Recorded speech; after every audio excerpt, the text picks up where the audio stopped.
Big 10 Plus 4 is a member of Odd Pods Media and ASAP All Sports All Plays Network.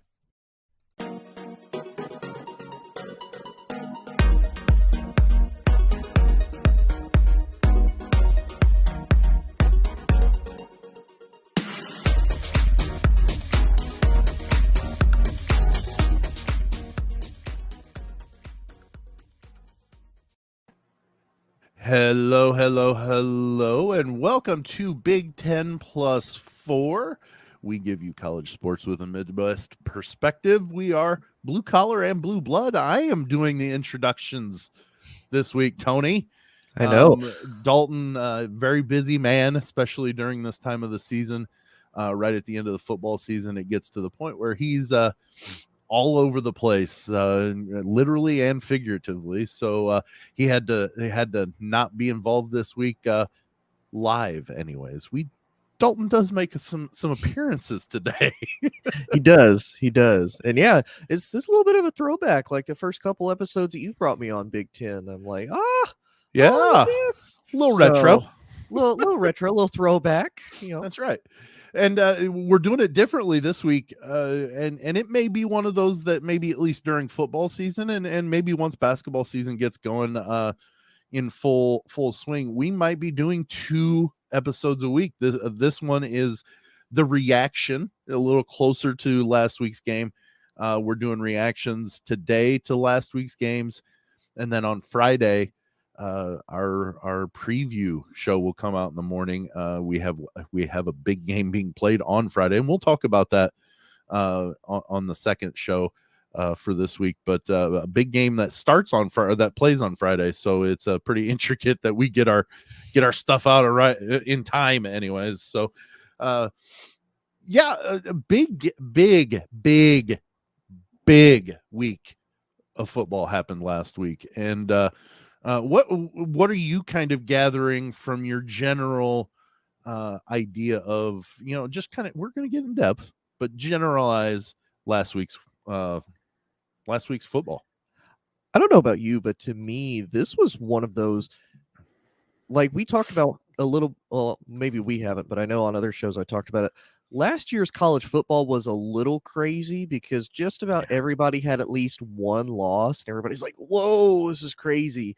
Now, if you look at this year, look at all of the teams that at one point up until this past weekend were, had very viable chances to be into the college football playoffs. And I mean, even still, you have one-loss teams that could potentially be in there. TCU, there's a lot of people say TCU shouldn't even be in the playoffs right now, especially considering I don't know if you happen to see it, within like 49 seconds, they ran a play, got it to 4th down, had no timeouts, and had to run their field goal unit on the field and kick the game-winning field goal, all while time was expiring, and they got it. I tell you what, and this may be, and I know there are a lot of people that agree with me. I don't know if you do or not, but I honestly think if you're in a Power 5 conference, you go undefeated, you should be in the playoff, unless there's more than 4.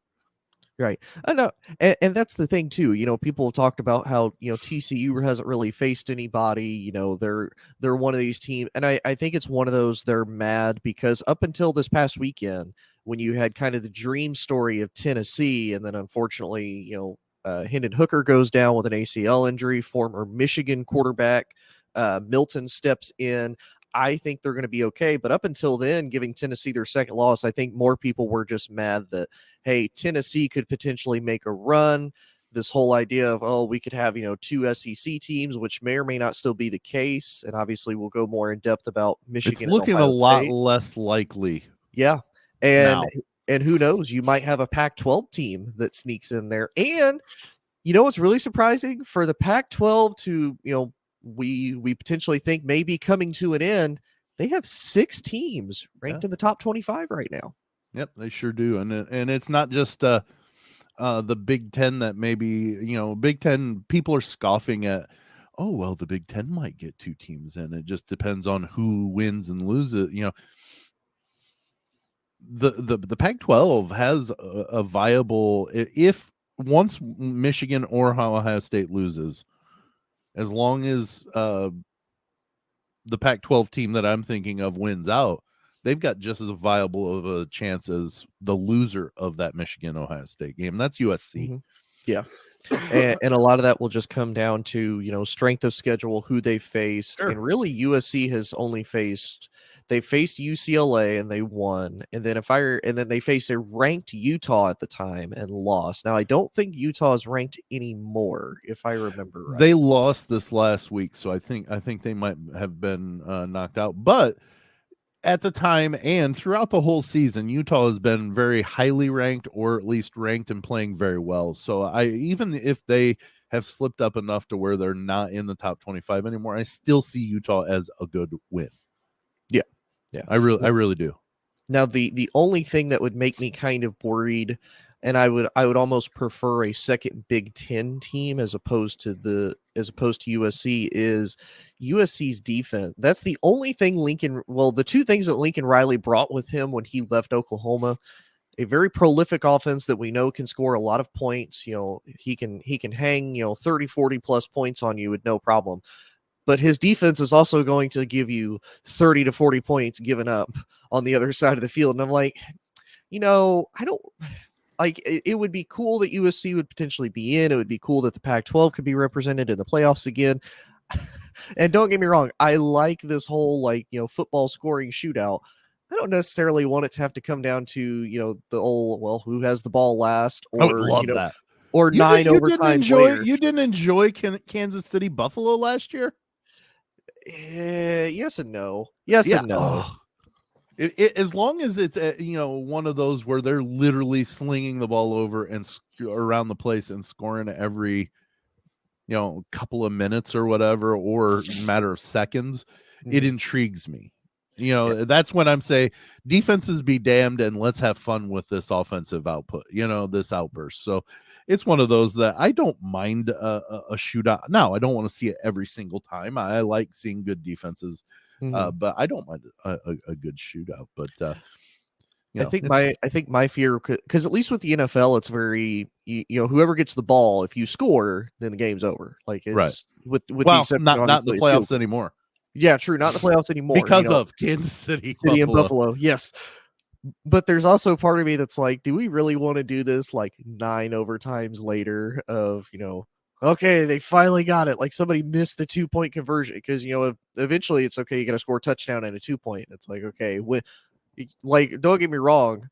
If it gets to that point, the game is I'm going to hope has been super exciting up until that point. But there also is going to come a time it's like, okay, this is more like a basketball score than it is a football score. And at some point, people are going to be like, all right, can this be over? We've stayed 3 extra hours just in the game.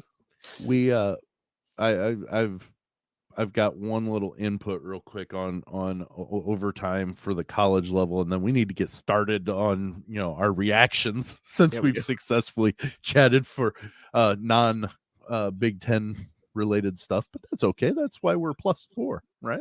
Exactly.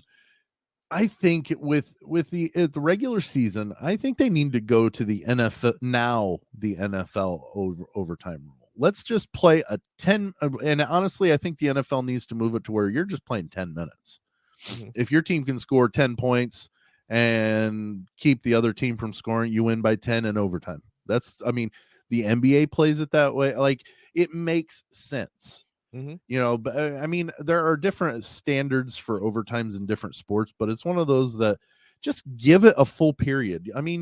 When you play 9 overtimes, like you said, you're playing almost that anyways, with breaks in between. Mm-hmm. Let's just play a 10-minute period. Whoever wins. And if you tie, you tie. Once you get to the playoffs or bowl games or whatever, play it until, let's say the playoffs. Yeah. Bowl games, you can still have ties, let's say. But play it out like NFL playoff rules. Play until somebody wins. Yeah. But let's get started on some reaction to some shows or to some games, and that's where we're going to bring Dalton into things. He was kind enough to send some videos, and also you might make some or notice that if you're watching, The video's a little grainy. Again, he did this from his phone, and it was in the middle of him working. He wanted to make sure he got us some audio or some topics and get us going. So let's jump into the first one. The Floyd of Rosedale stays in Iowa City for an 8th straight year. The Hawkeyes just seem to be inevitable, knocking off the Minnesota Gophers 13-10. And now Minnesota's out of the Big Ten West race, and Iowa has given itself the driver's seat. What do you guys think about this one? I'll let you go ahead. Well, I will say 2 out of the 3 of us, our picks for the Big Ten West have completely gone down the drain. And Dalton with Nebraska, albeit by peer pressure, and then of course my pick now with Minnesota versus Iowa. And it's funny, we talked about this when we kind of gave our preview for the game. What needed to happen for at least both sides to be able to win. And one of the things we talked about was, can Mo be Mo?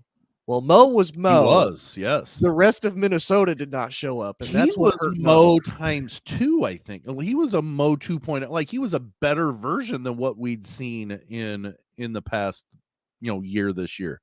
Like, he run, what was it, 286 or 63? Yeah, 263. 263 yards, and they could only manage 10 points. Yep. From what I saw during this game, it was Minnesota was moving the ball, moving it along, then they'd sputter out. Yep. Iowa, they they took advantage of some turnovers that allowed their offense to be able to not go very far and produce the points that they needed to at the time they needed points. I mean, I know that sounds so pedestrian and so duh, but like, it literally, this was Minnesota's defense looked phenomenal too, because Iowa's offense is just so horrid. And so bad. Iowa still won this game. I am so perplexed as to how they keep winning. And we knew they had a great defense. We knew this. But it still flabbergasts me that they are beating teams with no offense. Well, and in spite of their offense. Well, and I can't remember if it was you or Dalton, but one of you two had mentioned really Iowa is now playing to their strengths. Like, Iowa doesn't have an offense, but you got to remember they have one of the top defenses in the country. Yeah. And really, and I hate to say this, and this isn't really a shot against your Boilermakers or anything like that. The last few weeks, they've played teams that their offenses are nowhere near Iowa's defense. Well, let's be honest too, with that Purdue game. That was such an abnormal weather conditions that it only affects the offense. The defense can react. Yeah. That's all defense is. I mean, you throw schemes and set up people, but defense reacts. Offense has a place to, like, whenever I coached offense, I'm like, look, you know where you're going. So they've got to react to you. So you've got to make it as to the book as possible. Run your routes exactly the way we're telling you to, and it will get them going in the. They react. So that weather game isn't necessarily damning Purdue, because they've still got a really, really good offense. Purdue does. Oh yeah, 100%. You can't take that away. They've got tools in there to be very explosive, but Iowa's defense is so good that when they are in a same situation, they don't have the struggles as the offense does, because they react. They don't set up. Yeah. And here's what's even more crazy that I looked at. So we talked about how, Mo had 263 yards. All total, Minnesota rushed for 312 yards. Like, that's the other crazy thing. This is such a stout Iowa defense. Now, Minnesota couldn't throw, which real quick, when you don't have your starting quarterback, that tends to really, I think if Tanner Morgan's there, this is a different game. Honestly, I think there would be. I would agree, but Mo might have ran for 300. Right. But I would also say too, this does kind of give you a little bit of an idea. You need to have your backup quarterback ready. Like, I'm not saying your backup quarterback has to be as good as your starter, but at least like competent. And it just seemed like, Manis he's 7 of 15, he was 87 yards, and he threw a pick. Like, that's not. He was Iowa style offense this week. So it's like, man, you can't do that, especially when you have Mo, and Mo's like, okay, put the offense on my back, I'll carry the team. So that to me is my big thing, is you have to be able to develop your quarterback, get your backup quarterback at least manageable, so that way he's comfortable. It just honestly felt like the last few games that he started, he's been uncomfortable. Minnesota has not been able to get a rhythm, so I don't know what they're doing for him as far as not getting him, in the offensive system. Well, Dalton mentioned that Minnesota is eliminated, but with one of the games that we'll cover here in just a few minutes, Iowa's now in the win and they're in situation this coming week. And we're not going to talk about in depth about the game against Nebraska, but they literally, who would have thought 4 weeks ago, 1 month ago, so right before Halloween, we would be talking about if Iowa beats Nebraska, they're going to Indianapolis. Yeah. We had pretty much written them off. Beginning of October. Yeah. Well, honestly, like as soon as they hit basically Big Ten season and started playing Big Ten teams that, are a little bit more stout than what they played in their preseason, their warm-up games, I was probably at that point, probably around mid-September, saying, okay, well, I was not going to be what they are or have been, will be, whatever. Yeah. This isn't their year. And I hadn't given any thought about it, excuse me, until they beat Wisconsin. And then it was like, oh, crap, what is that? This, if anything, is a testament to the Iowa defense. They're doing it in spite of every offensive play that the Hawkeyes run. Every single one. It's almost like you're fearing what will happen offensive. And here's the thing. If you have a team that's all of a sudden scoring, not at will, but really, on regularity, and let's say in 4 drives, they score twice against Iowa's defense, you think right then Iowa's in trouble. Yep. Because if the defense is giving up points, you know that it's going to be too much for that offense to recoup from. See Ohio State and see Michigan. Even though Michigan only won by 13, neither of those games were anywhere close.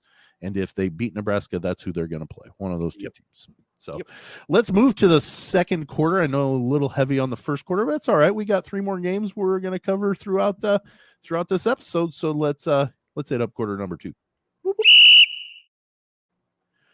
All right. So we're going to move away from Iowa, Minnesota. Thank goodness. Good Lord. And let's move to West Lafayette. Purdue, not out of it yet. Still in the mix in the Big Ten West. Obviously, it's not the most favorable for the Boilermakers. They need a little bit of help, but they get by Northwestern this past weekend to stay alive in that Big Ten West race. So this one is it's in my wheelhouse because, if you're just joining the Big Ten Plus 4 show, first off, shame on you. That's my thing. You should have been here a long time ago. We've been waiting. And second is I'm the resident Purdue fan. And this was never, even though it was 17-9 was the final score. And, one possession, but like I listened to it. I was working on some things, but I had it in my ear. At no point really did it seem like Purdue was really threatened at this game. I mean, it was 14-3 at one point. Like it might have been even 14-3 at the half. And so like it just felt like Purdue was just kind of keeping it was almost like they were standing out there and Northwestern's their little brother and they're holding them by the forehead, keeping them from swiping out.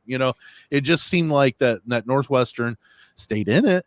They stayed competitive, but they just didn't ever have enough to get to that point to get to Purdue. And thank goodness, because that leaves Purdue at least a small chance, small glimmering hope, but they're the only ones that can take the West from Iowa. It just depends on what happens Friday in Iowa City. Yeah, that's foreshadowing.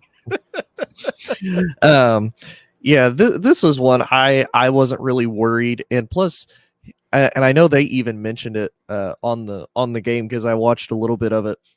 You know, the last time Northwestern won in the United States was? Oh goodness, they went on a really long losing streak last year too, so it'd have to be probably August or September of last year. I think so. I don't happen to know off the top of my head. I'm just purely going off of this season. I'll say end of September last year. I was gonna say they won last season. They finally won in the United States, but they won in Ireland, Mm-hmm. and then they have not won a game since. Like they have lost 10 in a row since beating Nebraska to start the season in really what was a great game. Like, you know, it was a high scoring game. It looked good, you know, Scott Frost still had hope in his eyes. Yep. Scott Frost was still there, and Probably wished he stayed in Ireland. And then ever since it's been downhill. And here's what's kind of sad too. You know, when you look at those first 3 games after, you know, Northwestern beat Nebraska, they were only losing them by 1 score, by 8, by 7, and by 3. Now, by Penn State, they lost by 10. They got blown out by Wisconsin. They lost by 7 to Maryland. They got beat by 20 by Iowa. They, you know, lost to Buckeyes by 14, got rolled by Minnesota. And then, you know, Purdue was able to beat them. So, and here's the thing, Tony, I'm sorry to cut you off, but no, you're good. You go over those amounts that they're 1 possession or, you know, a small 2 possession to these big teams. Oh, they only lost by 1 score to Maryland. Oh, but Minnesota blew them out.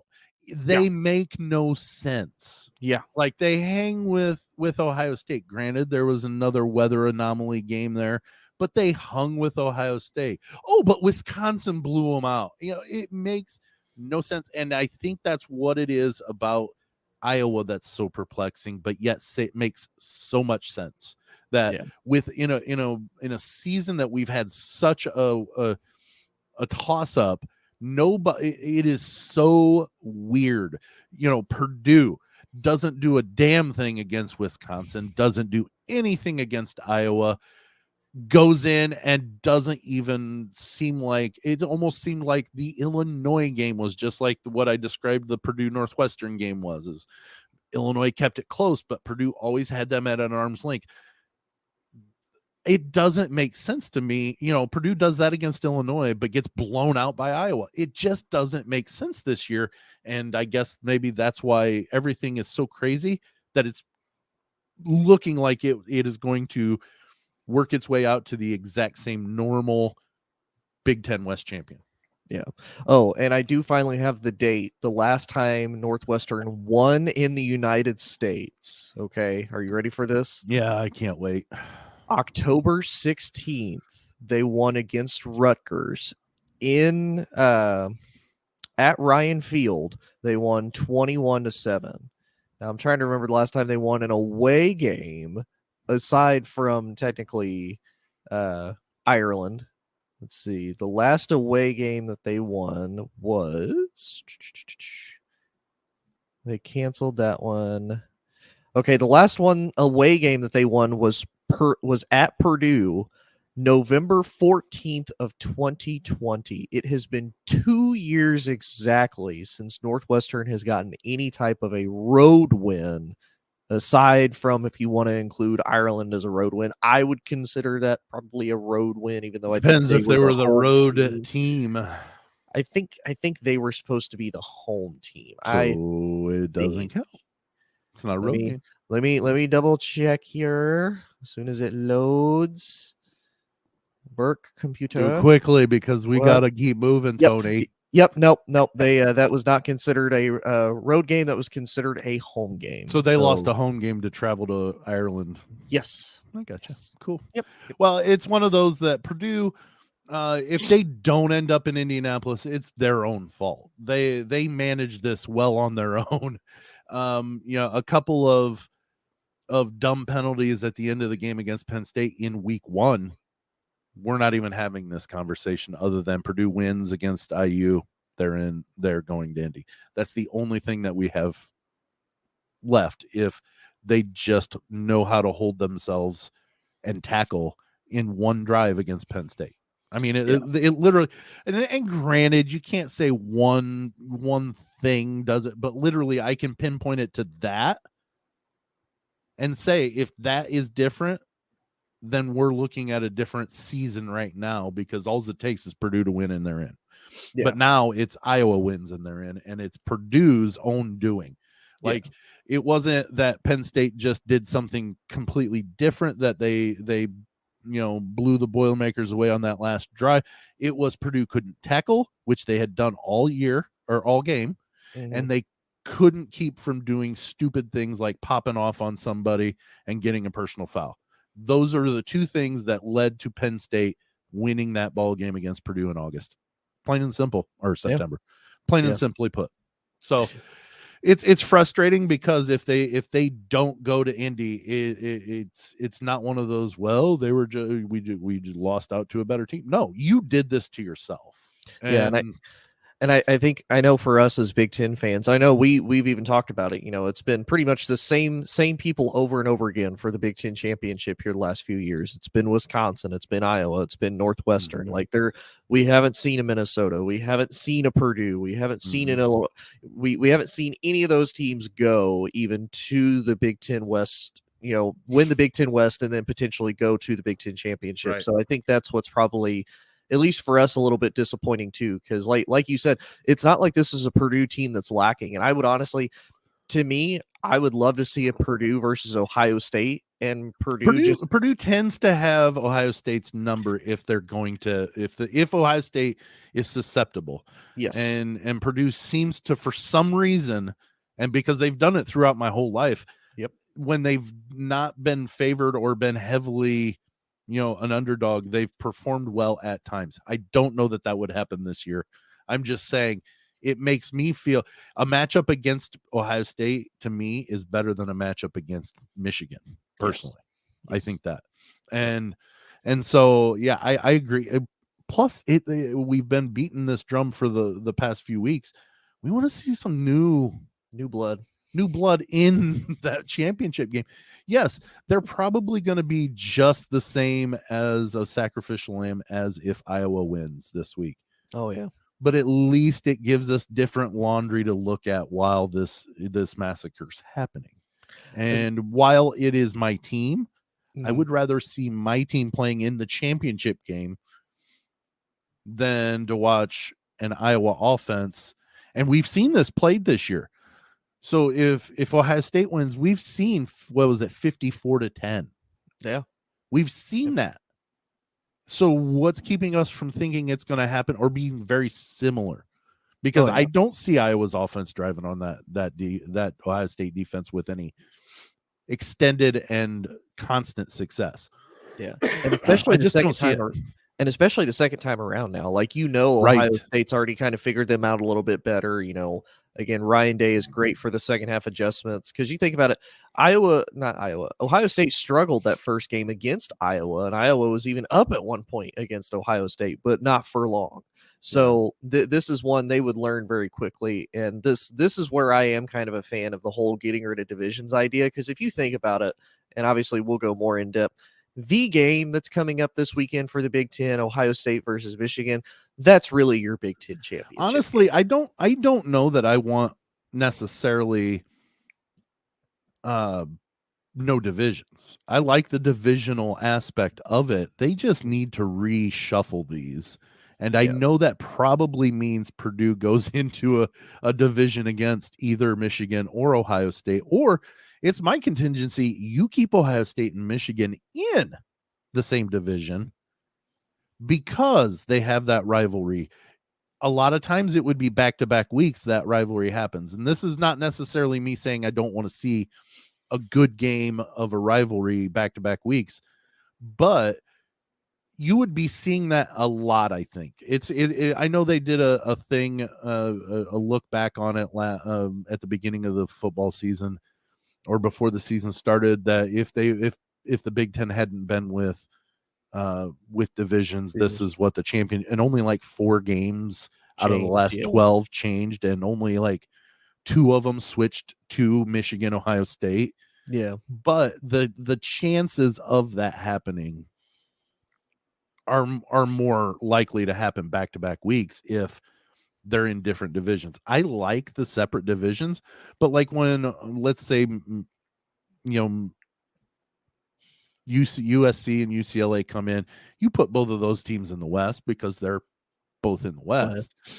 But you take Purdue and probably Illinois, or it'd be Purdue, Northwestern, yeah, and move them over. You're going to run in still to kind of the same thing. It might be a little bit more competitive every few years, but you're going to run into kind of the same thing where, while USC is traditionally a high rank, they're the only team that's really traditionally, and they haven't been for a while. Yeah. So it's one of those that you've got to see. Throw them.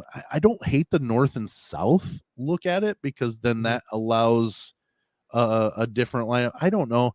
The leaders and legends? There ain't no way that I'm supporting that. But you've got to do a little bit differently on your division, because every year, I don't know. I honestly cannot tell you. Maybe just a couple of years, the West hasn't won the Big Ten very often. No. Maybe I'll twice. I'll Google it, but yeah, I don't. But kind of my point on that one is they need to do something with the divisions. And so, well, we're running a little heavy. I'll let you look that up, Tony, while we go to the half. You are listening to Big Ten Plus 4, hosted on Anchor and StreamYard. I'm Richie, a.k.a. Midnight Agent Raw. I'm Devin, a.k.a. Special Delivery Dev. We're the Super Media Bros podcast. And each week, we give a comedically informative take on movies, Music, television, pro wrestling, and much more. Check us out at supermediabrospodcast.com, Apple Podcasts, Spotify, or anywhere else that you can listen to podcasts. Shades on. We're off. Once upon a time. Boring. It was the best of times. It was the worst. You got that right. What's your problem? We want new stories. Hi, it's Frankie. And Garrett. And we host the Ever Trending Story, a weekly podcast where we bring to life a fictional story created by our own minds and some of the hottest, craziest trends from the internet. Find us wherever you download podcasts, and be sure to join the fun on social media at EverTrendingPod.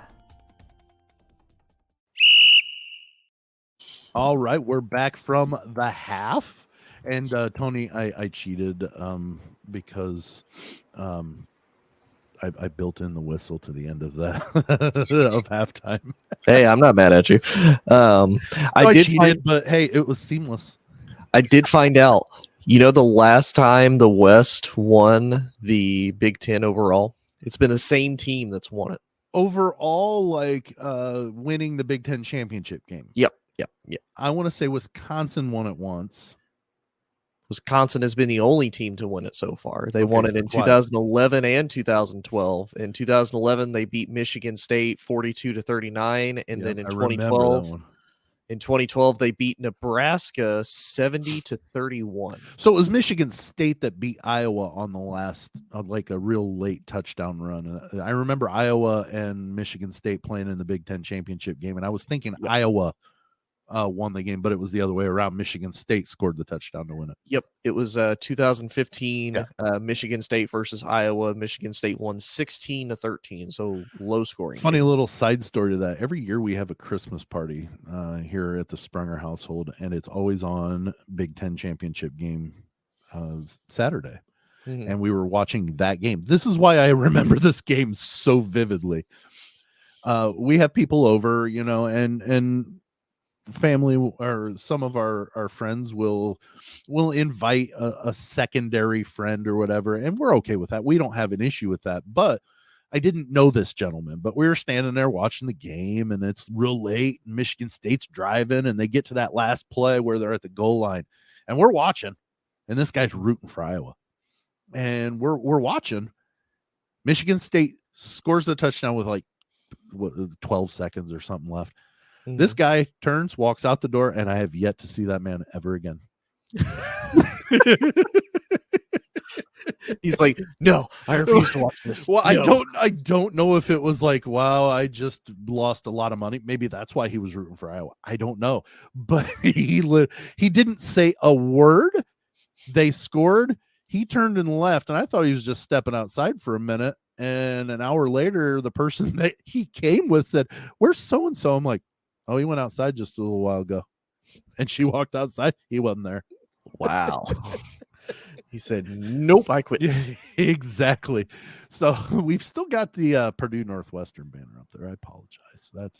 That's me as the producer giggling about something else and forgetting my job. But we need to move on. Real quick one. This one was not expected, at least in my mind. Heck, we didn't even do a preview for this game. So let's jump to Dalton. Ohio State against Maryland. The Terps gave the Buckeyes all they could handle. This was a close game late. Talia Tagovailoa played terrific for the Terps, and then backed up against his own end zone. Maryland drops back to pass. Tagovailoa fires it. It's knocked away from him, and Steel Chambers ends up with the game-sealing pick six to give Ohio State the win, as now Ohio State and Michigan both will meet at 11-0. But first, this one, a bit of a scare for the Scarlet and Gray. What did you think? I attest this again, and I was kind of watching it on the Gamecast again, doing something, and was checking on the progress. I'd stand and watch a few plays of the Gamecast, and it was always close, but it just seemed like Ohio State was always just a couple of steps ahead. And I was like, okay, well, it's going to be a competitive score game, but Ohio State's going to win this. And walked by a television my son was watching, and this game was on. It was 33-30 with a small amount of time left. Yeah, and I'm like, holy cow! So I jumped and watched the rest of it. This to me, I attest to the craziness of this Big Ten season. It makes zero sense as to not that Maryland could hang with Ohio State. It's that it was this scary of a hang with Ohio State. They hung with Michigan just the same. So I guess we should have expected it because they can play, but they get housed by just the oddest teams. And it's so weird that there's only two teams that have gone through unscathed, but every single team in the Big Ten has struggled with somebody multiple times. Yeah, even though they've won, and I guess Michigan might be the exception because they haven't. They've only seemed to have had one real big test, but at the same time, Michigan State played Michigan well. So I mean, like, everybody is struggling in some fashion or manner against teams that they shouldn't do. Yeah. And people will say Ohio State struggled with Northwestern. They did, in the aspect of they beat them 21-7. They did because it was tied 7-7 at the half. But that was also the 50-mile-an-hour wind gusts and pouring rain that was coming down in the middle of it, to where you don't necessarily say, well, that's a knock on the team. You have to consider the elements. But this game caught me off guard, but yet it still makes sense. Yeah.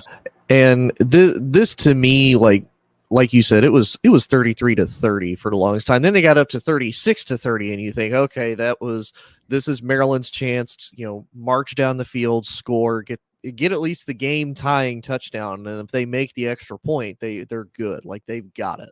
And obviously, like Dalton said, now it was a fumble. It was not a pick six. I thought it was a pick six. It was a fumble. I think it would have been a pick six if it would have been ruled a throw. I mean, literally, because it never touched the ground. It flopped straight up in the air and it right into the breadbasket, basically on the one. So it would have been a pick six. Yeah. And kind of like you said, this is one of those we've talked about. Maryland is talented. Like, they have the players to be able to do great things. Like, they're not a team that's just, completely devoid of talent. Because you look at it offensively, Maryland actually has Ohio State beat in the sense they have 402 total yards to Ohio State's 401. And then time of possession, the only difference is by, you see, you may or may not get me on this being a teacher, by like 20 No, 30 seconds, because Ohio State had it for 30 minutes, 19 seconds. Maryland had it for 29 minutes, I'm not a 41 math seconds. teacher. I don't care. Oh, thank God. Okay. But yeah, this is one of those, like you said, every team has really struggled, and we'll go into this a little bit more with our next one. But this one, I kind of expected a little bit more. Like we said, Maryland has the talent. They're not completely devoid. The biggest thing that has just hit Maryland almost all season has been injuries. Talia Tungavailoa has been hurt a lot, so there's a lot of quarterback inconsistencies. But, like you said, they hung with Michigan for a long time. They hung with Ohio State pretty much throughout the entirety of the game. I mean, to me, Northwestern didn't really give Ohio State a run for its money. That was the weather. Iowa initially gave Ohio State a little bit of a run. Other than that, Maryland has really been the only team to, I think, really frustrate the Buckeyes more than anything, because C.J. Stroud never really got going throughout the game. Now, the running game a little bit with Hayden. He ran for 146 yards and 3 touchdowns as a freshman. So, I mean, that is kind of a big deal. But other than that, this is really the only team to me that has given Ohio State really a true struggle and a true test for them.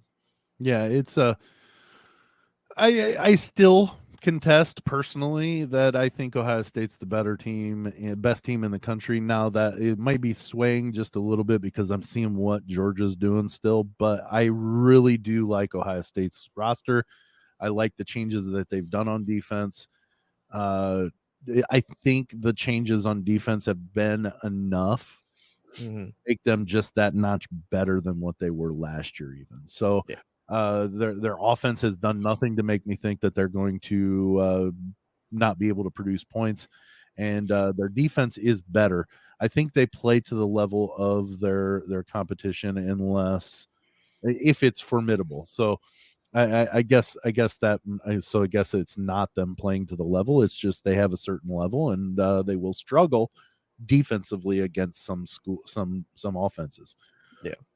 So let's took a little bit longer than I expected, but we're going to go and move to the fourth quarter. It's a little different this week. I know it's going to say headlines, but we'll talk about that on the other side. All right, we move to the fourth quarter, and since this is a double episode week, we're doing headlines on Friday. So the fourth quarter this week will be the last reaction that we have, and it was a big one. So let's go to Dalton for this one. It feels like we've been waiting all season for this final game to come up between Michigan and Ohio State for the Big Ten East, but that almost wasn't so. Illinois almost made the Big Ten West very interesting and almost tripped up Michigan before the Jake Moody game-winning field goal will be knocked through the upright in the closing seconds. So Michigan just hangs on to survive. This was a really fascinating one where Michigan didn't quite look itself. Blake Corum was a little banged up in this one. What did you guys take away? Go ahead. Yeah, so to me, this was more of a knock on Michigan, and this is why I'm not as worried about Ohio State as I am Michigan going into the playoffs. And even against really Ohio State, I'm not as worried about Michigan, and this is why. Michigan scored 1 touchdown, and that was a Blake Corum run in the first quarter at 11:28. After that, they scored nothing but field goals. Now, I know a lot of people, will point out Blake Corum got hurt during that game, but that shows you how much Michigan is reliant on their run game. I don't know how they truly feel about J.J. McCarthy really leading this offense as far as a passing attack goes. I don't know how comfortable they feel with him leading it. I don't necessarily think it's bad, and I think the competition that they've gone up against, he hasn't really been in that position where he's had to throw a lot. Like he's a little bit more of a game manager. This is a little bit more old school football to me, like big, powerful offensive line. You can run the ball, a defense that is pretty decent. And then, your quarterback is more of a game manager because and Blake Corum only ran for 108 yards for that 1 touchdown. Like he came into the game afterwards, but he wasn't doing anything super crazy after that. So to me, this was more of an Illinois win than it was, a Michigan win. Cause this to me showed that Illinois really does have a good defense that can stand up if it really needs to, and took Michigan down literally to the wire. And so to me, this kind of showed me a little bit more of Michigan's true colors, because they truly faced a good defense that has a formidable offense, or at least an average offense to go with it. Like if Iowa had that, we would probably be talking about a potentially same game between Iowa and Michigan. But I think this is exactly what the Big Ten season has been. This is what my thought is. I don't think it's a knock on Michigan. I honestly, they ran it. I think you're right. This is more of a testament to Illinois. I have all season been saying, wait until they play somebody before you call them an elite defense. Now, it came through to me that they have one, but it doesn't make sense because last week, the prior, Purdue was all over them, and they outran Illinois, and they outpassed Illinois. Like, they beat Illinois' defense. Then you put them against Michigan, and Michigan struggles mightily and cannot put together. And it's at Michigan. Purdue beat Illinois in Champaign. That's why I am so confused. But this is why I still have hope for Friday that Nebraska beats Iowa, because this season makes zero sense to me. It makes absolutely no sense, because Illinois can go in and play against the number 3 team in the country, have them beat until 12 seconds left, and then lose. But the week prior, they never felt like they were in the game. Yeah. It is so flabbergasting to me that this is the same season. It feels like we're playing the season and then a Bizarro season in like the same pace, at the same pace. It baffles me. To me, this is more of, this is the epitome of teams that they look too far ahead and they don't focus, to me, on the game in front of them. Like, to me, Michigan and Ohio State both struggle more because they're looking at November, they're looking at this Friday, or not this Friday, this Saturday. Like, that's what they're looking at. They're not looking at, again, they see Maryland, they see Illinois, they're like, okay, we're good enough. Even if we're not focused, we can beat them, which they did. But overall, to me, it's like that's not who they're worried about. They're worried about having to face the other guy. And the same with, really, to me, Michigan and Michigan State last year. Michigan wasn't really worried about Michigan State. Like, we can beat them. And then they lost because they're like, okay, we got to focus on Ohio State. Like, that's who we got to beat. So that to me is that's a little bit of cockiness, and probably even the same for Illinois. They're like, okay, we can beat Purdue. We got this. We'll have the West. We're looking towards the Big Ten championship. Like, we'll be fine. And then they get tripped up. And then, to me, that's why they probably played their absolute best. Was this really was their do or die moment for them to even be considered to go to the championship? I don't. Brett Bielema is a heck of a lot better coach than that. I wouldn't think he'd let them go into a game against Purdue when that's basically your last foe you've got to worry about. Yeah, that you don't let them go in lackluster. But hey, we've got a big a big week. We weren't expecting this big of a week last week. We had some ideas that the West would play out. That Michigan was involved with that team, or with those games, but we didn't think it would be necessarily this close. We even spoke that Illinois had a shot, we thought, to beat them. We just didn't think it would happen. It didn't, but it was a lot closer than maybe than we actually thought it would be. So a lot of good games coming up next this coming week, final week of the regular season. Tony, I'm going to let you go ahead and let the listeners know how they can find us. Well, on the Twitter, the TikToks, and the Instagram, we're at Big Ten Plus 4. You have to unfortunately spell out the plus. If you're like me, you have a lot of trouble spelling, so it's hard, but I promise we can get through this. We can do it. Luckily, on Facebook simplified it. For me, Facebook is for dummies, because you can literally put the plus, or you can spell it out. Either way. Like, we're good with that. Yeah. We are 100%. We'll figure it out for you. Or you can find us on oddspodsmedia.com, or you can also tune into us weekly on the ASAP network. You can also find us, our video video show, on Spotify. So if you miss us on ASAP and you really want to see what we're doing while we're talking, you can check us out on Spotify as well. So, what a great week. We got a good week coming up, a great past week. Tony, I'm excited for this. Headlines on Friday. We'll have headlines for Friday's show. For Tony Hollinsworth, I'm Sam Sprunger. Dalton Shetler on assignment. We can say that, I guess, but putting his information and his prompts in there as well. Thanks for joining us at Big 10 Plus 4. And you know what? We'll see you later.